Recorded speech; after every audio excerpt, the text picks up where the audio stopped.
இந்த படத்துல அஜித் சார கொலை பண்ற ஒரு சீன் வரும். ம், ம், ம். எங்க கேங்லயே ஒருத்தர் வந்து அவர் கத்தியில குத்துவாரு. ஓகே. அந்த ஹாஸ்பிட்டல் ஃபைட்டு. ம், ம், ம். அந்த ரெயின் எஃபெக்ட்ல ஒரு ஃபைட்டு. ரெயின் எஃபெக்ட்ல ஆமா, பார்த்துருக்கேன். ஆமா. அந்த காட்சி நடக்கும்போது அஜித் சார் போய் மகராஜ் சங்கர்னு அடிப்பாரு. அடுத்து நான் 2வது நான் போய் அவர அடிக்கணும். என் கைய முறுக்கி நெஞ்சில ஒரு அடி அடிக்கணும் அவர. ஓ! எனக்கு அதுக்கு முன்னாடி வரைக்கும் எனக்கு ஃபைட்டு வந்து தெரியாது. சண்டை ஸ்டண்ட் காட்சியில பெரிய நடிச்சதே விஷயம் இல்ல. கிடையாது. நடிச்சதே கிடையாது. ஓகே. நான் தெரியும் அப்படின்னு நான் சொல்லிட்டு நான் மாஸ்டர் கிட்ட ஆக்சுவலா பொய் சொல்லிட்டு அ அந்த காட்சியில நடிச்சேன். அடிச்ச உடனே கீழ விழுந்து டங்குன்னு மண்டை தரையில பட்டுது. உங்க தலை. ஆமா என் ஐய்யய்யோ! என் தலையில. ஆ. பட்ட உடனே அவரு ஷாக் ஆயிட்டு அப்பல்லாம் ஃபிலிமு. ரன்னிங் இருக்கு.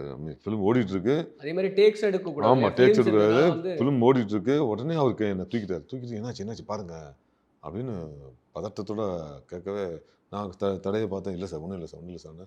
இல்ல, இல்ல டங்குன்னு சத்தம் வந்தது. தேங்காய் உடைக்கிற சத்தம் வந்தது. கேட்டது இப்போ பாருங்க அப்படின்னாரு. அப்புறம் இல்ல சார், ஒண்ணும் இல்ல சார். ஃபைட் தெரியுமா அப்படின்னாரு. இல்ல சார், தெரியாது சார். நீங்க ஃபைட் கத்துக்குங்க பாஸ். நீங்க கத்துக்கிட்டு வந்தா தான் உங்களுக்கும் சேஃப், எதிர்க்க நடிக்கிற ஆர்டிஸ்ட்டுக்கும் சேஃப். ம், ம். தயவுசெய்து கத்துக்குங்க அப்படின்னு சொன்னாரு. அதுக்கப்புறம் தான் நான் வந்து ஒய்எம்சில போய் பாண்டியன் மாஸ்டர்கிட்ட ஃபைட் கத்துக்கிட்டு, அவர்கிட்ட கத்துக்கிட்டதுனால தான் இப்போ வரைக்கும் எல்லா படத்துலயும் சண்டை காட்சியில நடிச்சிட்டு இருக்கேன்.